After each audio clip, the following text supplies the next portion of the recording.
Acabas de abrir el libro de los espejismos.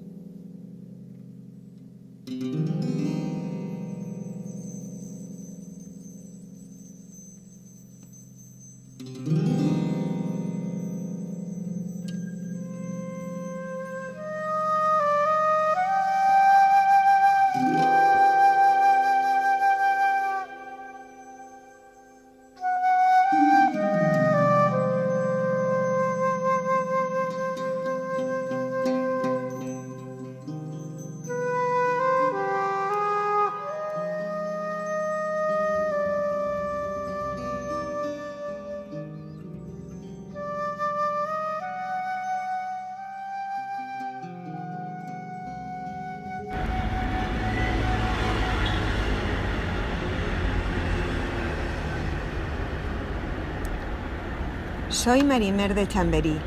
Os presento este tercer espejismo desde mi balcón, rodeada de banderines tibetanos, junto a un precioso olmo siberiano, pero sobre todo envuelta en este concierto de sonidos urbanos donde se mezcla el rumor de las hojas con los motores, los ladridos de los perros, el piar de los pajaritos. En medio de todo esto a veces parece imposible mantener la calma mental, pero sí hay un método para hacerlo. Y precisamente de esto estuve hablando el pasado 24 de mayo en el Ateneo. La grabación de esa charla es lo que os ofrezco a continuación. Espero que os guste y os interese y poco a poco seamos todos capaces de poder llevar la mente a casa. Así que vayamos hacia adentro.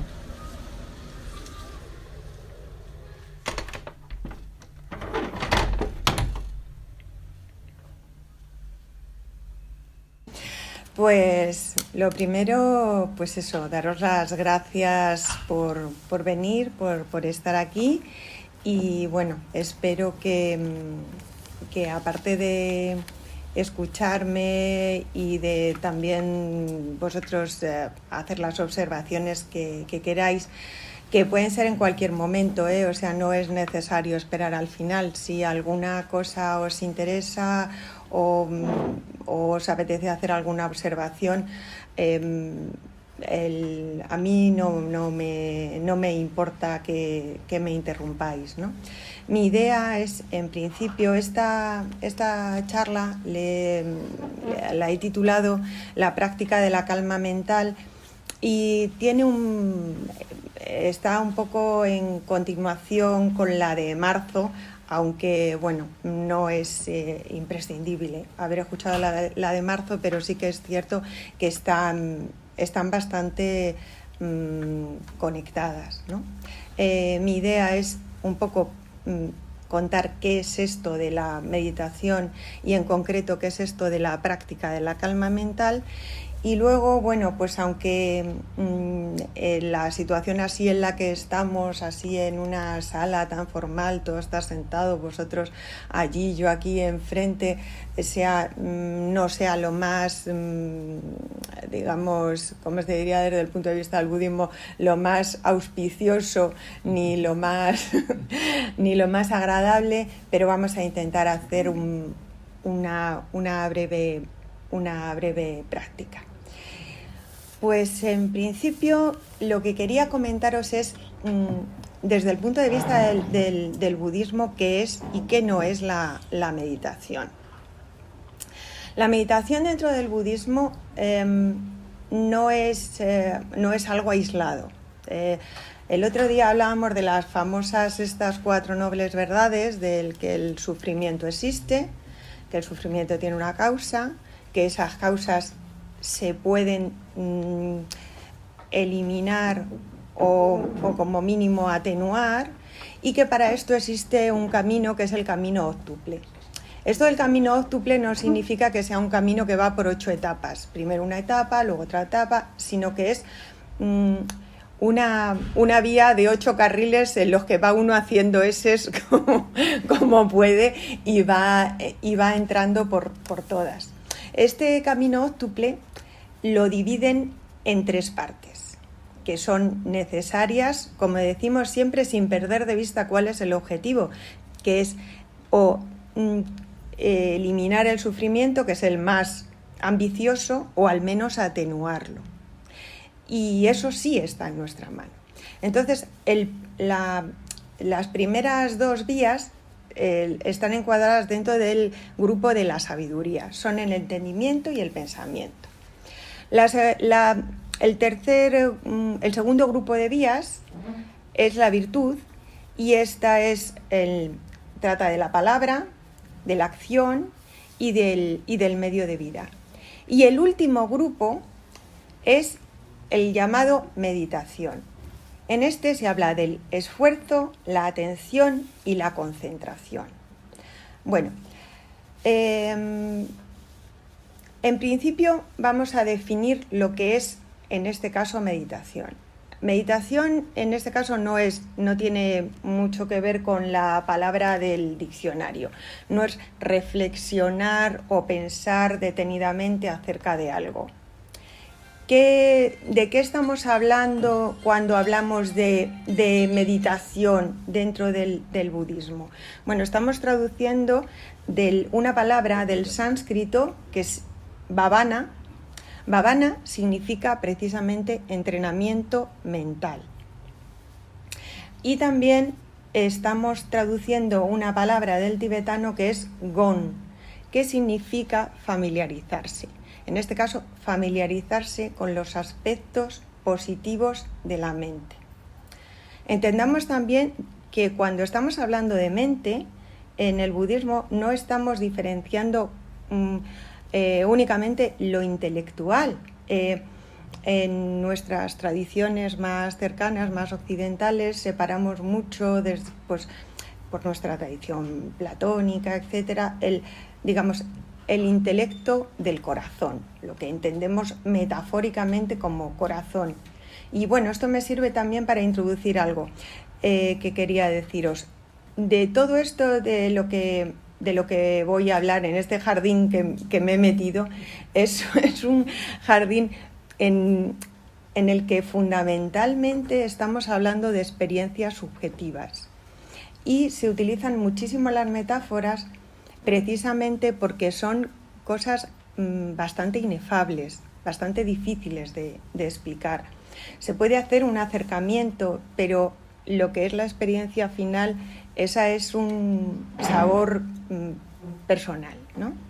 Bueno, pues volviendo a lo que decía, la mente en el budismo es precisamente esas experiencias subjetivas que constituyen todas las cosas que nos pasan en la vida. Son pensamientos, son sensaciones, son sentimientos, son emociones, absolutamente todas esas experiencias que vamos recibiendo en nuestra vida. Se hace hincapié no en las cuestiones fisiológicas de si el cerebro produce esto, el sistema nervioso produce aquello, sino la experiencia subjetiva que nosotros tenemos de nosotros mismos y del mundo.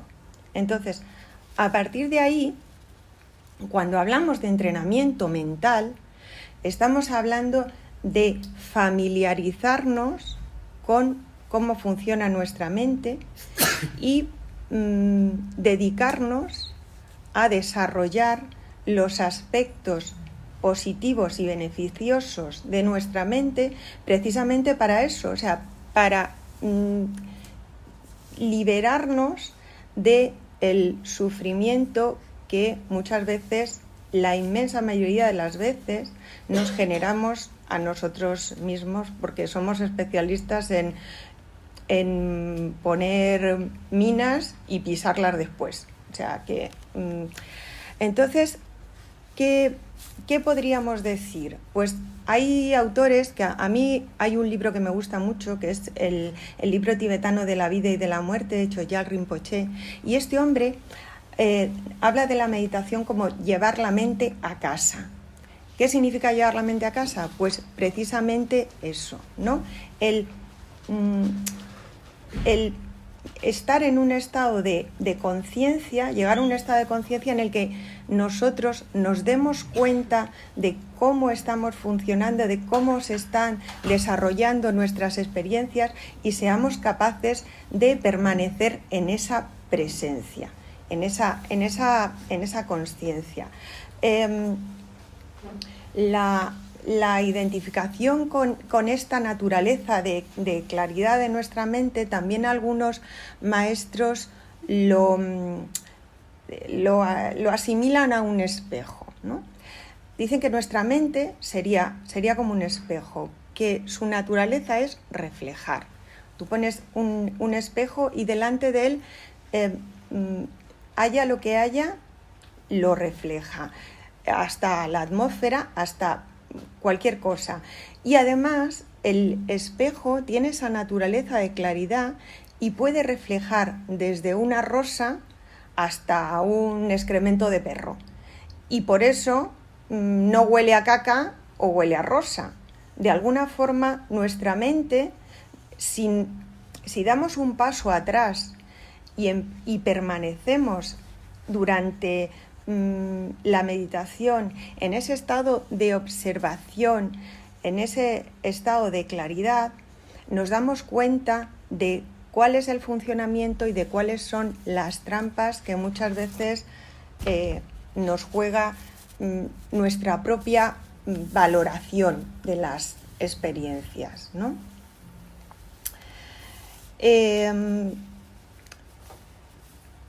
Esto que os digo de percibir con claridad la realidad y eliminar de alguna forma a veces las grandes cargas de subjetividad y de dolor, nos ayuda a vivir con más libertad. Por ejemplo, otra cosa que es muy importante dentro de reconocer qué es y qué no es la meditación son bastantes ideas erróneas que hay acerca de ella. Por ejemplo, lo de dejar la mente en blanco. Lo de dejar la mente en blanco, intentar suspender la actividad cognitiva, pues es... además de que es perjudicial, es frustrante porque, un poco como os decía antes, ¿no? La mente está siempre en su constante situación de reflejar lo que hay a su alrededor, en su entorno, sensaciones, emociones, pensamientos. Otra cosa distinta es identificarse con ellos, pero eso es otra cuestión. Otra cuestión que tampoco es la meditación, es una terapia. O sea, no es una terapia para relajarse, no. ¿Qué sucede? Que es cierto que a partir de esta práctica o de obtener este estado mental, uno está más relajado y más feliz, pero ese no es el objetivo. Sería uno de los maestros que yo tuve, decía que sería como pensar que si uno tiene frío y tiene un fajo de billetes de 50 euros, los quema y se calienta, sí, pero la función del dinero no es esa. Que sí se consigue calentarte, sí, pero esa no es la función. Entonces, la meditación tampoco es una terapia. Otra cosa que tampoco es ni la meditación ni desde mi punto de vista ninguna práctica espiritual es un modo de evasión. La meditación no es una manera de sentarte en un cojín y que se te vuelen los pajaritos y hacer como una especie de spa mental y alejarte del mundo. Más bien todo lo contrario. Lo que hace es acercarte a tu realidad, pero poder acercarte a tu realidad para verla con mayor claridad y mayor objetividad.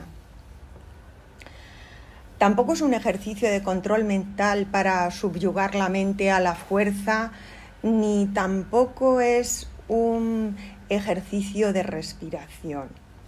ni tampoco una cuestión de ejercicios esotéricos para desarrollar capacidades especiales, y muchísimo menos tampoco se debe pensar que la meditación de la noche a la mañana o dentro de un mes o incluso dentro de un año te va a cambiar la vida de una manera absolutamente radical, porque no es cierto. El cambio que se produce con la práctica de la meditación es un cambio sutil y además es un cambio que no es lineal.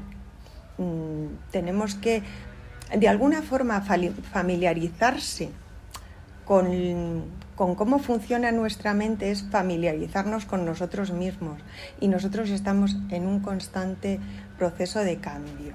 Entonces es darnos recursos para ser un poco más libres de no estar siempre sometidos a las influencias externas y a los vaivenes de, ¿cómo decir?, de los montones de estímulos, ¿no?, que hay a nuestro alrededor.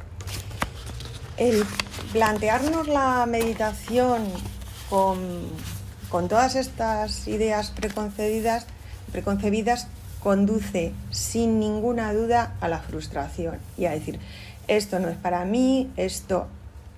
Y realmente la meditación es algo natural, es ponernos en contacto con eso, con nuestra propia naturaleza, ¿no? Otra cosa que me interesa mucho destacar es que la meditación no se puede hacer. O sea, la meditación es algo que ocurre. Es un estado mental y un estado de... digamos, de presencia con uno mismo que ocurre. La meditación no se puede hacer, sí se pueden hacer y sí se pueden poner en práctica medios hábiles para alcanzar ese estado mental. Eso me interesa mucho, ¿no? ¿Por qué? Pues porque puede haber gente que, prescindiendo de cualquier medio hábil formal formulado en el budismo o en cualquier otra disciplina, pues lo tenga, lo logre y estaría fenomenal. Lo que pasa es que la mayoría de las personas necesitamos de esos medios, de estos medios hábiles, ¿no? Un método es eso, es solo un método. No debemos aferrarnos al método, porque si nos aferramos al método es como lo de la parábola esta que dicen, ¿no?, del tonto que le señalan la luna y se queda mirando el dedo en vez de la luna. El método, lo que te muestra la luna es el medio hábil, pero el objetivo es la luna, no es el dedo, y a veces nos quedamos así muy fascinados con cuál es el método, el que yo hago, este es mejor, aquel es peor, si con mantras, si con plis, si con plum. Y esa no es la cuestión. Nuestra mente, como además siempre quiere hacer algo y pensar que lo está haciendo bien y que eso que está haciendo es muy útil, pues eso, nos quedamos fascinados con el dedo. Pero ese no es el caso. En cuanto a lo que quería comentar hoy, de lo que quería hablar un poquito y la práctica que quería que hiciéramos hoy juntos, si os parece bien, es lo que llaman calma mental, que en sánscrito se dice samatha y en tibetano se dice shine. Antes, cuando hablaba de las tres vías, de los tres caminos que forman la meditación, hablaba del esfuerzo, hablaba de la atención y hablaba de la concentración. En la práctica de la calma mental se trabaja fundamentalmente la atención. Para cualquier práctica, para cualquier cosa que uno quiera hacer, La primera vía, la del esfuerzo, es bien clara y bien evidente. Hay que tener siempre una sana disciplina. Muchos de los que estamos aquí somos practicantes de yoga, en concreto también muchos practicantes de yoga y Iyengar, y sabemos de lo que estamos hablando. Pues con cualquier otra cosa, tocar el piano, cualquier cosa que uno quiera hacer, necesita tener disciplina. La segunda vía, la de la atención, es muy importante. ¿Por qué? Pues porque nuestra mente, en estado así vulgar, está dispersa. Está siempre al albur de distintos estímulos, de lo que nos cuentan, de lo que nos pasa, del último lío que tenemos en la cabeza, el último problema, la última cosa, el último disgusto que nos han dado, o el último disgusto o el próximo disgusto que esperamos que nos den, y no está, y realmente nuestra mente está siempre como, con la metáfora esa, como un mono loco, ¿no? ¿Cuál es el objetivo? Pues el objetivo en la práctica de la calma mental es enfocar la atención en un objeto y acostumbrar a la mente a enfocarse en ese objeto, de tal manera que esa distracción, esa dispersión se vaya reduciendo. Con la práctica de la calma mental, lo que pretendemos es que nuestra mente esté más tranquila. Eso no significa suspender los pensamientos ni suspender las emociones. Significa, de alguna forma, ralentizarlos, como si se tratara de la llama de una vela, ¿no? Que estuviera completamente movida por las corrientes, por los vientos. Esas corrientes y esos vientos son el zapping constante al que estamos sometidos, ¿no? Entonces, cuando empezamos a observar el funcionamiento de nuestra mente y aprendemos a apaciguarlo, la llama de esa vela se va asentando y podemos permanecer en ese estado de presencia. ¿Eso qué hace? Pues eso además tiene el efecto casi mágico de que el ruido del vecino, que antes te ponía auténticamente de los nervios, pues ahora vamos a decir que no es que te guste, pero no te cabreas.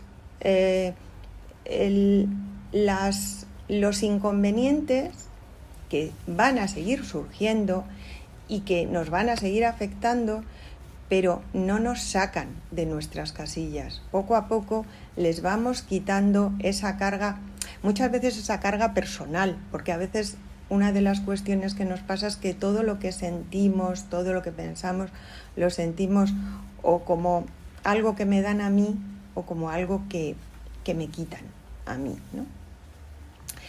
Y cuando hacemos la práctica de la calma mental, ¿qué pasos deberíamos seguir? Pues en principio deberíamos tener un entorno que nos guste, lo más agradable posible,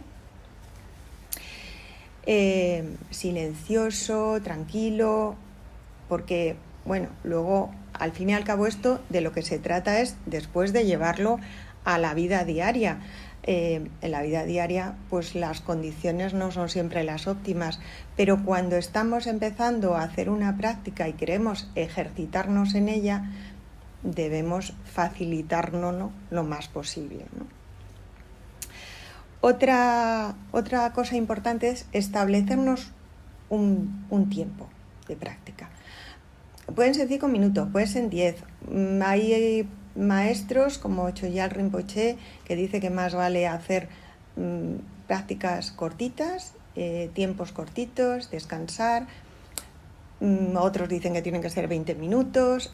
O sea, lo que sí es importante es ni quedarse más tiempo porque uno está ahí tan a gustito, o dar un bote y levantarse con un estado de agitación de decir, esto no es para mí. Porque esto es para todos, porque la mente, ponernos en contacto con nuestra propia naturaleza de claridad, la tenemos todos, absolutamente todos. Una cosa muy importante, la postura.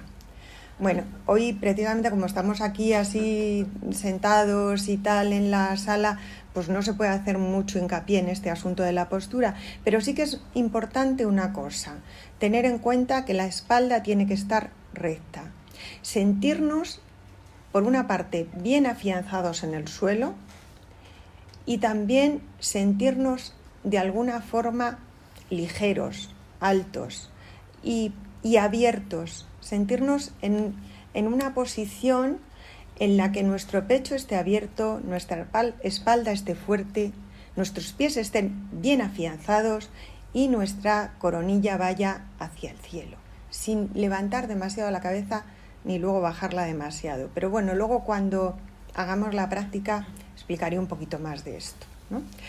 De alguna forma, la postura es muy importante. Mantener una postura digna, atenta, pero al mismo tiempo serena, nos predispone mentalmente a una actitud, como digo, de apertura y de acción, porque no se trata de andar dormitando ni estar en ensoñaciones, ¿no?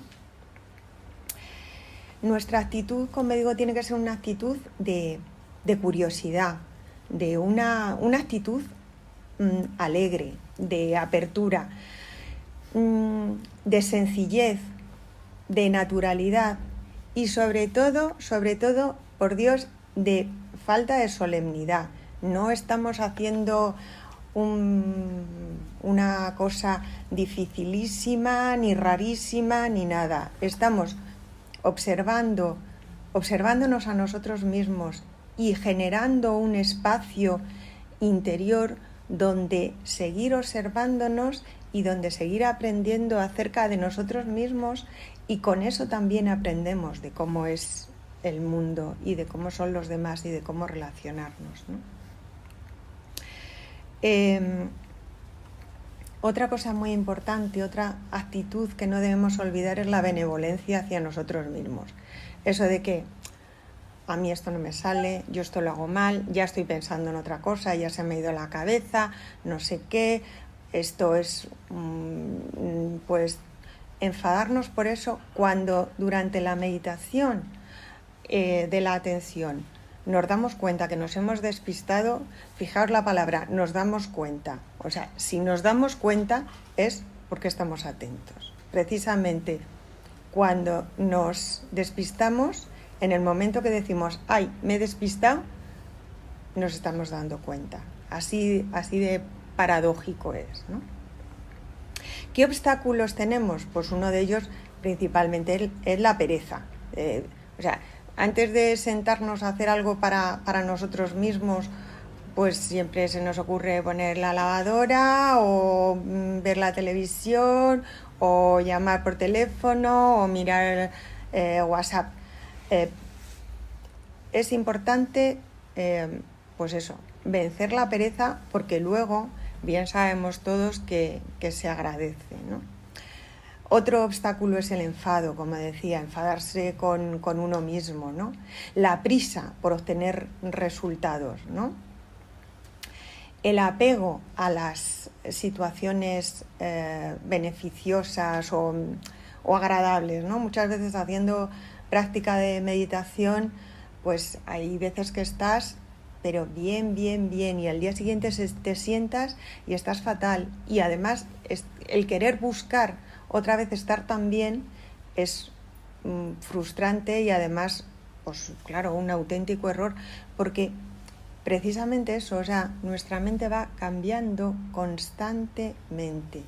El perfeccionismo también es un gravísimo error, el querer hacer las cosas bien, el sencillamente dejarnos permanecer, como digo, sin prisa, atentos y y como digo, sin apegarse a las experiencias agradables, ni tampoco agobiarse con las desagradables. O sea que a mí me pasa muchas veces que cuando estoy más nerviosa empiezo a sudar muchísimo. Si en ese momento de malestar te levantas y te vas, tu mente se queda con ese sabor que no es precisamente el más adecuado para enfrentar el resto de tu día, ¿no? Y como digo, el anhelo ansioso de logros que tenemos, ¿no? De encontrar rápidamente resultados y además encontrar cosas que contar. Una cosa que nos pasa también mucho cuando descubrimos la meditación y estas prácticas y nos encontramos bien con ellas, es que les hacemos mucha publicidad. A veces, otras personas no, pero... Y de entrada, lo que obtengamos o como nos sintamos es un tesoro personal que estaría muy bien guardarlo con cuidado, ¿no?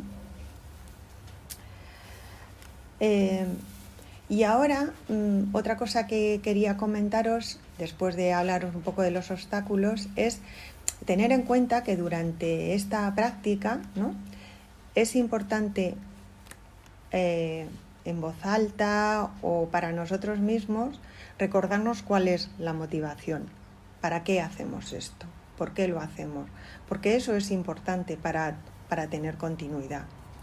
Durante la sesión, durante la práctica, sería conveniente permanecer con naturalidad y con confianza. Para mí es una palabra muy importante.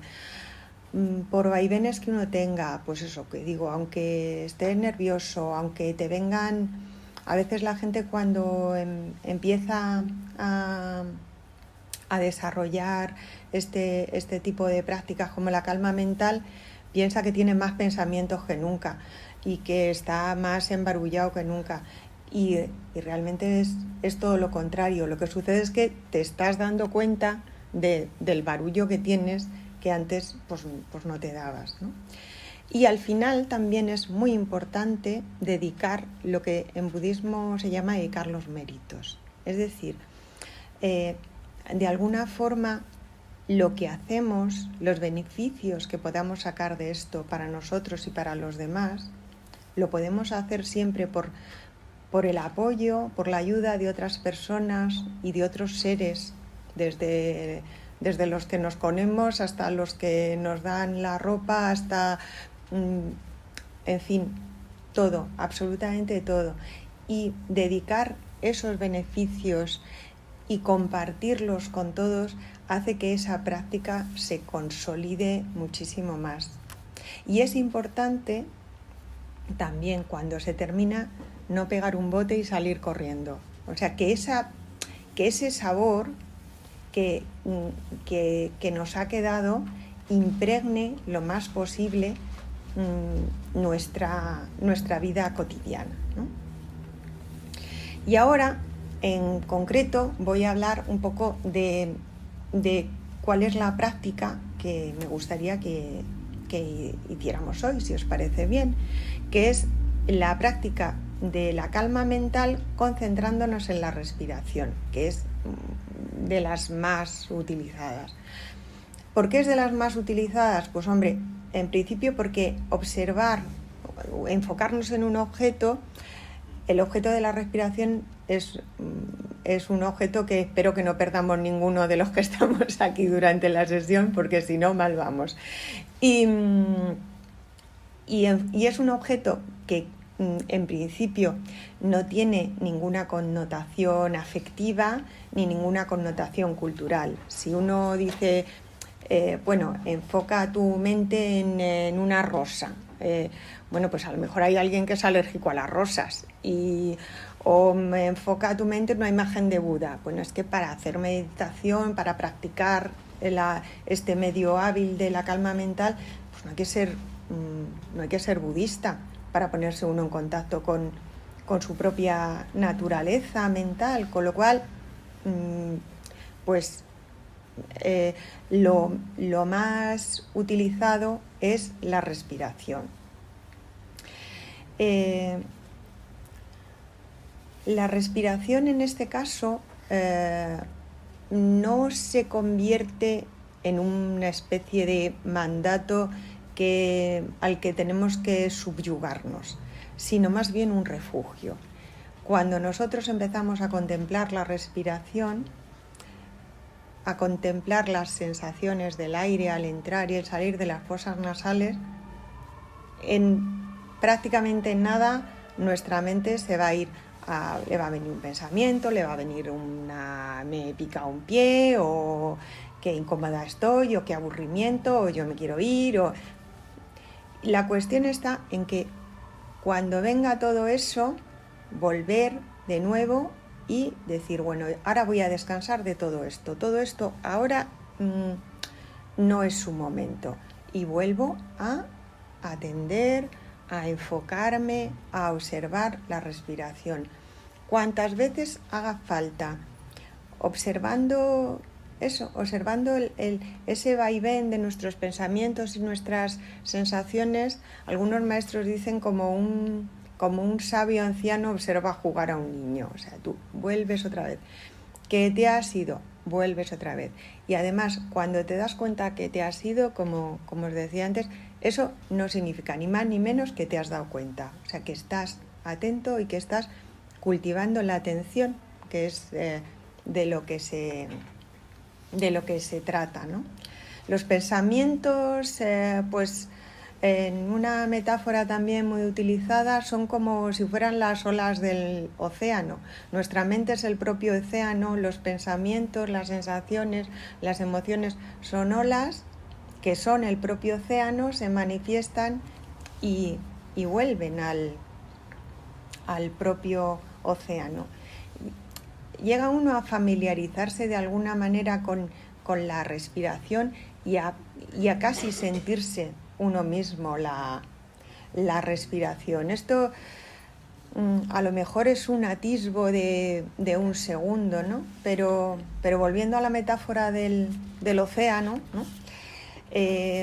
Si uno prueba una gota de agua del mar, ya sabe, ya tiene el sabor del agua del mar, no necesita beberse todo el océano. Pues atisbar ese estado de presencia, ese estado de claridad mental, aunque sea un segundo, nos dice que por ahí vamos bien. En fin, como conclusión así a la charla y antes de la práctica, pues lo que quería deciros era eso, que si a nuestro continuo mental lo acostumbramos a andar siempre disperso y pendiente de nuestras adicciones, pues realmente convertiremos a nuestro continuo mental en un maestro de la dispersión. Pero si aprendemos a ordenarnos y a no identificarnos con todo lo que sucede como algo que, como decía antes, que nos dan o que nos quitan, realmente ese esfuerzo, ese recto esfuerzo que se dice en el budismo, esa atención y esa concentración, que sería el siguiente grupo de meditaciones, porque las de la calma mental son las que llaman de estabilización, un poco los que os decía de la llama de la vela, ¿no? Nos va a ayudar a ser más felices y a que la gente de nuestro entorno también lo sea. Así que, bueno, pues esta es la idea, que la meditación no es algo aislado de nuestra vida, no es algo especial, no es algo solemne, es llevar la mente a casa, volver a nuestra propia naturaleza y empezar a deshacer ese nudo de las causas que nos llevan al al sufrimiento y cultivar las causas que nos llevan a la felicidad. Así que bueno, si os interesa y queréis, podemos hacer una pequeña muestra. o si antes queréis preguntar algo o comentar algo. Bueno, ahora sí que vamos a ponernos un poquito en situación. No sé, yo como soy muy bajita, me cuesta que los pies me lleguen al suelo y al mismo tiempo apoyar la espalda en el respaldo. Pero bueno, procurad estar en contacto con el suelo y procurar mantener la espalda recta, ¿vale?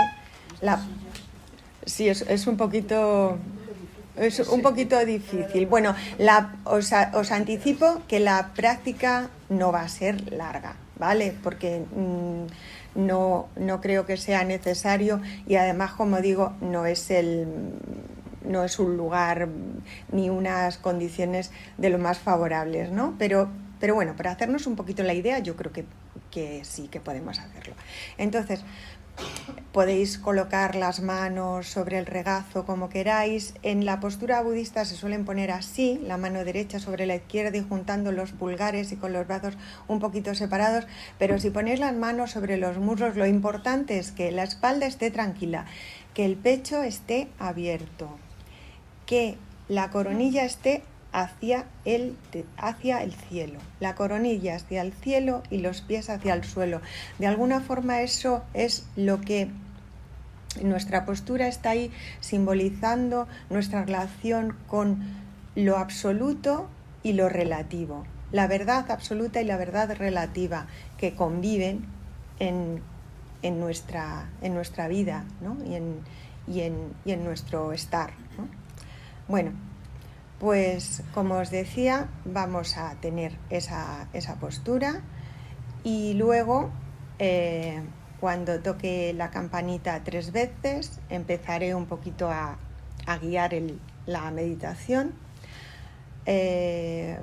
Cuando estemos a mitad de la práctica no voy a hablar. Hay muchas personas que guían meditaciones que hablan mucho. A mí me parece que eso no ayuda demasiado. Prefiero que el tiempo sea más breve y que cada uno lo experimentemos pues como mejor sea. Y al final haremos lo que se hace siempre, que es dedicar méritos y compartir, ¿no? De alguna forma desear compartir lo que hayamos obtenido o lo que podamos obtener con esto. Así que, pues nada, vamos a ello.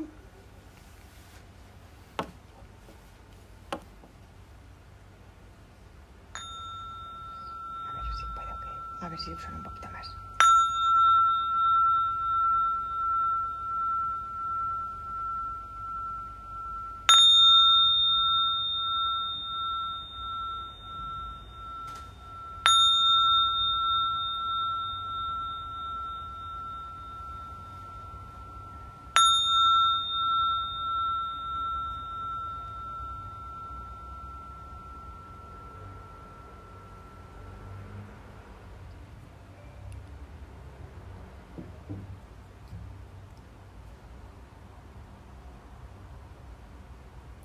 Nos sentamos cómodamente,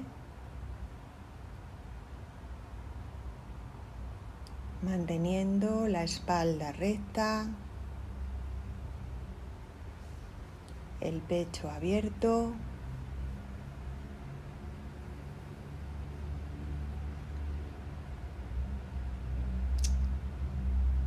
Cerramos los ojos o los mantenemos entornados.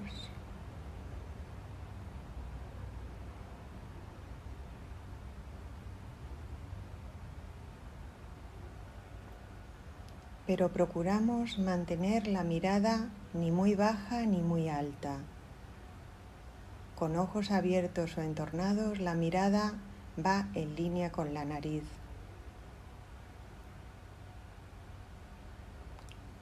Si sentimos sopor, podemos levantar un poco la mirada y así nuestra mente se activará más. Si sentimos mucha agitación, podemos bajar la mirada un poco más y así nuestra mente se apaciguará un poco.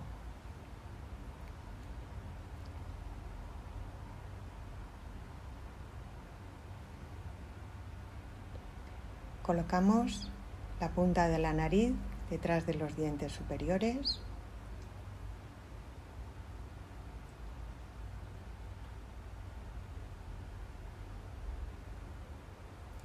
Y hacemos unas cuantas respiraciones tranquilos, haciéndonos conscientes de dónde estamos, cómo estamos.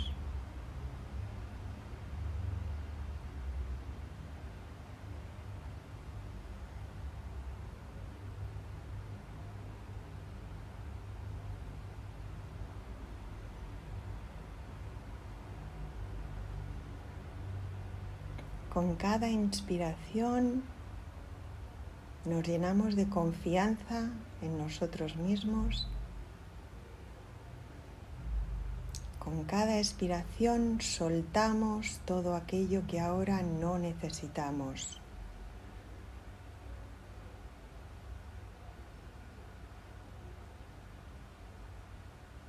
Durante los próximos minutos no es necesario resolver nada.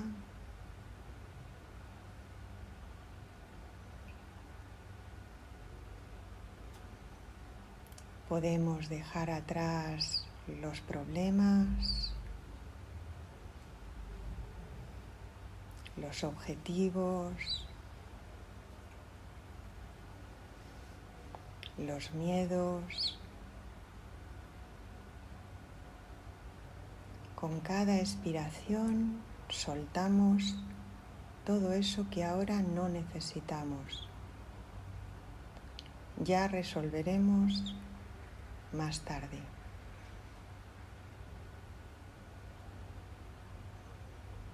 Inspiramos confianza.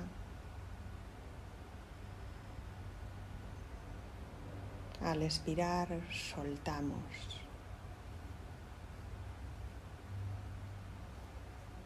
Liberamos.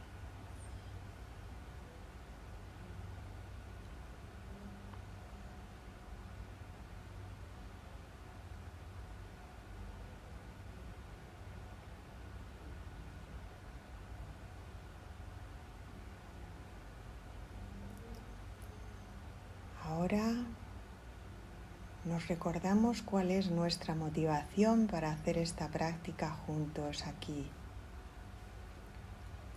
Nuestra motivación más ambiciosa es desarrollar sabiduría y compasión genuinas y liberarnos del sufrimiento y alcanzar la felicidad y liberar a los demás del sufrimiento y ayudarles a que alcancen la felicidad. Cualquier otra motivación personal, ocasional, también la podemos incluir mentalmente.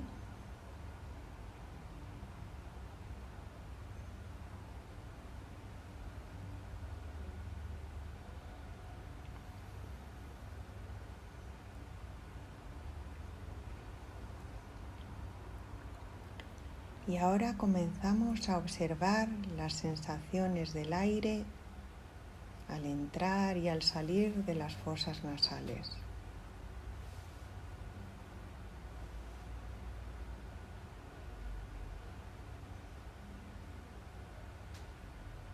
Nada está mal y nada está bien. Solamente hay que observar las sensaciones del aire al entrar y al salir de las fosas nasales y descansar del barullo mental en esa observación.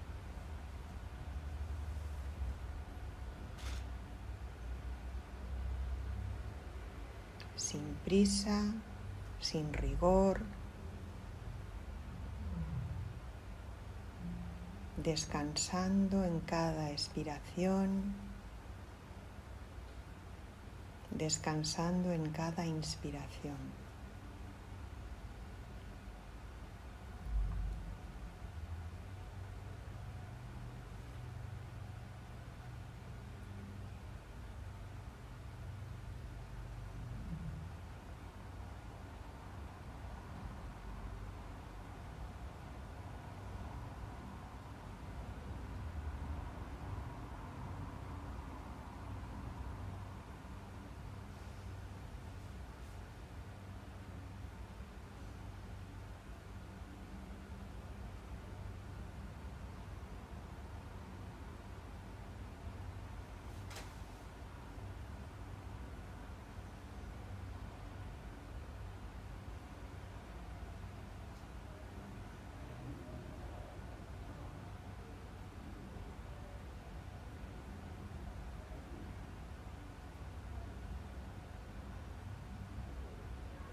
Damos las gracias a todos los maestros que nos han transmitido y nos transmiten estas enseñanzas a lo largo del tiempo y del espacio, y deseamos de todo corazón que sean de beneficio para todos los seres, para que todos alcancemos la felicidad y sus causas, para que todos nos liberemos del sufrimiento y de sus causas, y para que todos permanezcamos alegres, en ecuanimidad, libres de apego y de aversión.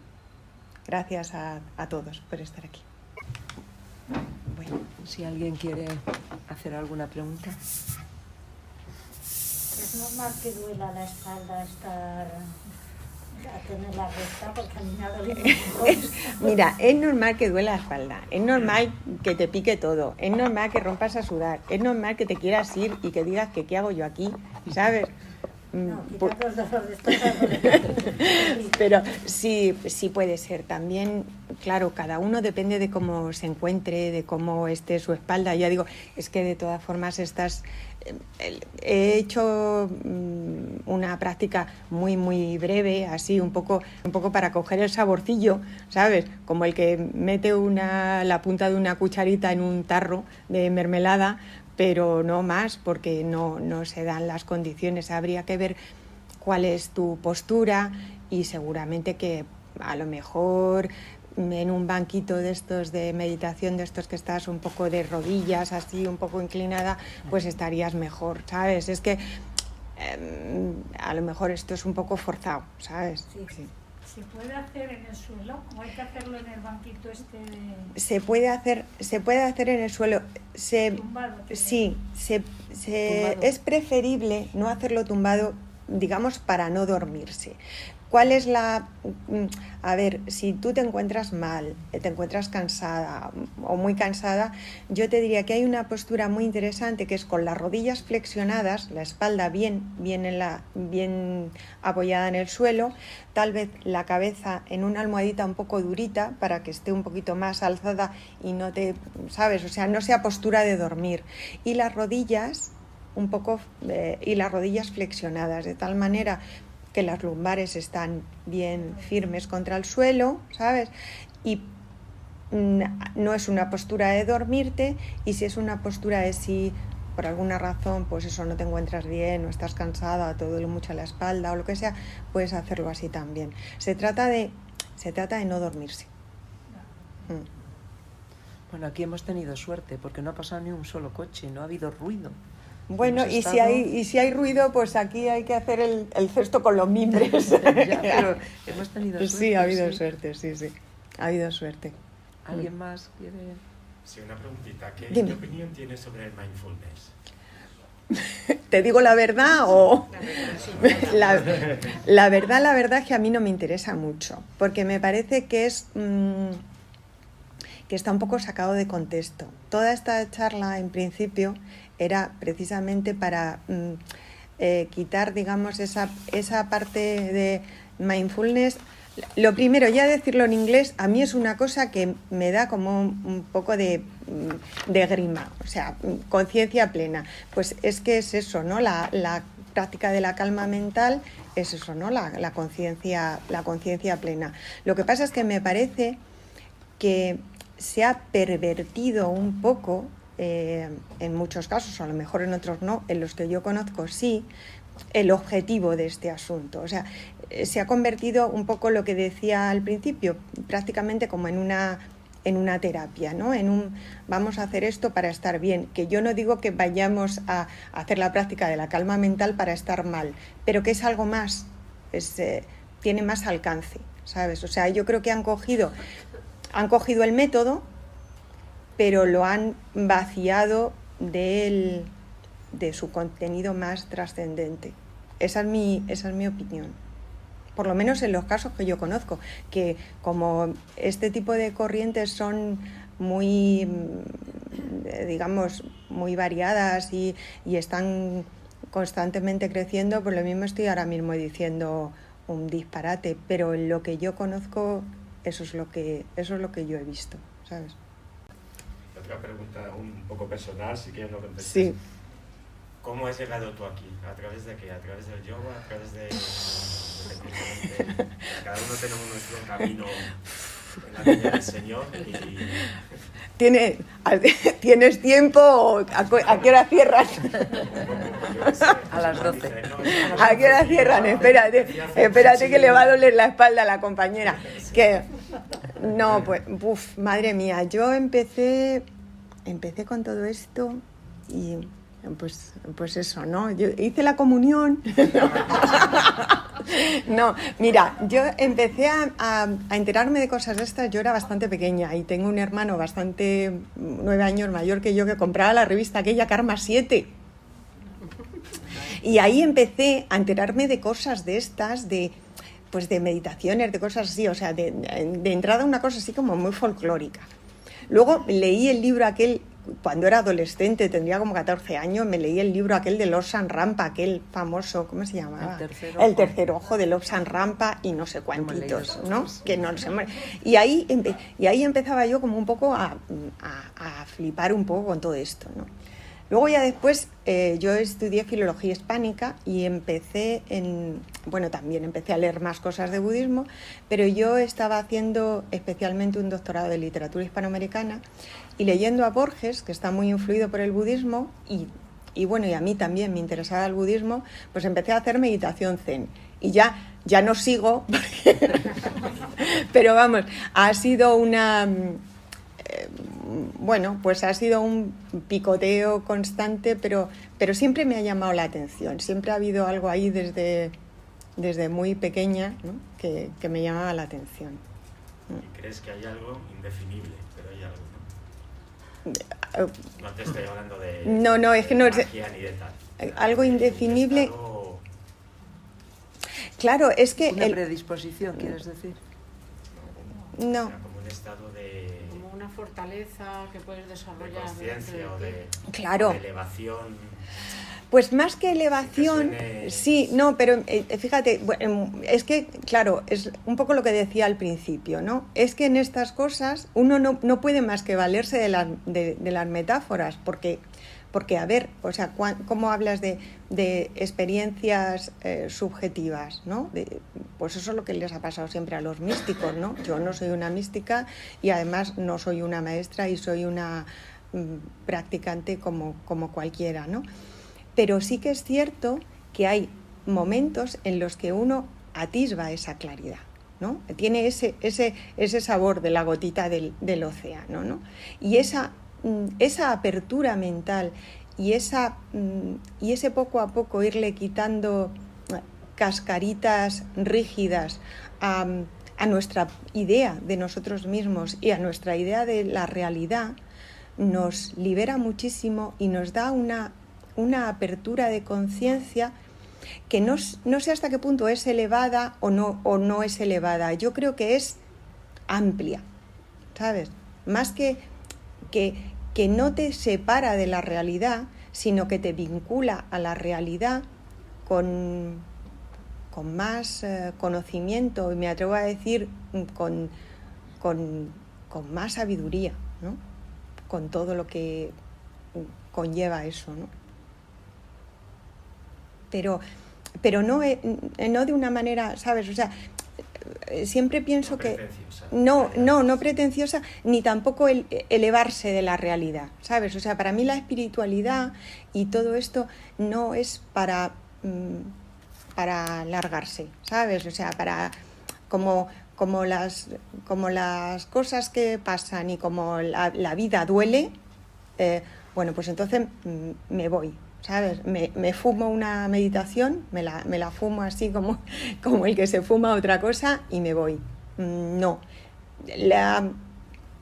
Este estado así de más consciencia mental lo que te hace es afrontar la realidad con unos recursos que si tu mente está distraída, dispersa y, como digo, al albur de todos los estímulos, pendiente de las alabanzas y pendiente también de las críticas, pues es que no vives. Esa es un poco lo que te podría decir, pero vamos, como no estoy iluminada, no sé. ¿Quieres que dé la luz?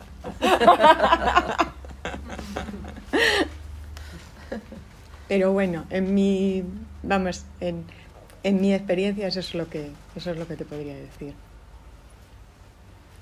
¿Alguien más? Me llama la atención, es la primera vez que vengo a una sesión de yoga, me llama la atención que no se haya pronunciado yo no la, a lo mejor está distraído, la palabra muerte, siendo como es una de las realidades de la vida, indubitables, necesarias y que nos espera a todos. Sí. Me ha llamado la atención. Pues no se habla de... Pues mira, porque realmente en lo que íbamos a hacer hoy era precisamente eso, la práctica de la calma mental, contextualizarla dentro de uno de los medios hábiles de la meditación, pero en la charla que di en marzo, precisamente sí hablábamos de eso, del dolor, del sufrimiento, de la muerte, pero hoy no estaba dentro de lo que íbamos a hacer, porque era precisamente un poco identificarnos con la experiencia de nuestra propia experiencia subjetiva de cómo estamos viviendo y cómo estamos viviendo las cosas. De la muerte, pues No tocaba. no tocaba, y sobre todo es que no, desde el punto de vista de lo que estamos hablando, que es de la experiencia, pues claro, la experiencia de la muerte no sería, ¿no? Pero bueno, si no sé, si tienes tú algo que decir. No, pienso que tiene un lado liberador, en el sentido de que cualquier dolor, sufrimiento y tal tiene su fin, ¿no? Pero aparte de eso, es una realidad que no es la experiencia, porque cuando llega la experiencia... Por eso, claro, por eso no he hablado de esa experiencia, porque si la he tenido, no me acuerdo. Está presente como futuro necesario. Sí, claro. Sí, de hecho, una de las... cuando estaba hablando antes, ¿no?, de estos medios hábiles de la meditación, que hablaba del esfuerzo, hablaba de la atención, que es la práctica esta de la calma mental, que es precisamente para la atención, que es lo que llaman prácticas estabilizadoras. Luego hay otras prácticas que son ya analíticas, y en ese tipo de prácticas, en alguna de ellas precisamente se trabaja con la idea de la muerte, con la idea de prepararnos para la muerte. Pero eso sería, digamos, otro tipo de medio hábil, y además para encarar ese tipo de medios hábiles hace falta un poco entrenarse antes. Digamos que las meditaciones sobre la muerte y sobre la propia muerte son un 8000, ¿no? Y meterse a hacer un 8000 sin haber dado un paseíto por la sierra, pues es un poco duro, ¿sabes? Entonces eso, ¿sabes?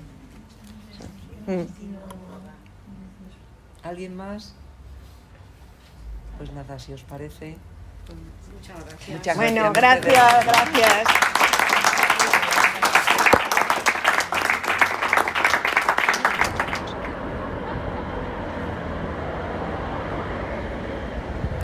Espero que os haya gustado la charla, y realmente a mí lo que más me gustaría es que os haya interesado poner en práctica este medio hábil de la calma mental, si es que ya no lo hacíais. En el minuto 38 es donde comenzamos los escasos 5 minutos que dedicamos a ello en el Ateneo el otro día, el día 24. Si os apetece seguir intentándolo, seguir cultivando la calma mental, pues os animo a que pongáis pausa y vayáis poquito a poco prolongando esos minutos. Otro medio hábil estupendo para cultivar nuestra calma mental es la música. Os voy a dejar con una pieza de Black Market titulada Nepal, que a mí me gusta mucho. Espero que también la disfrutéis, y me despido hasta el próximo espejismo.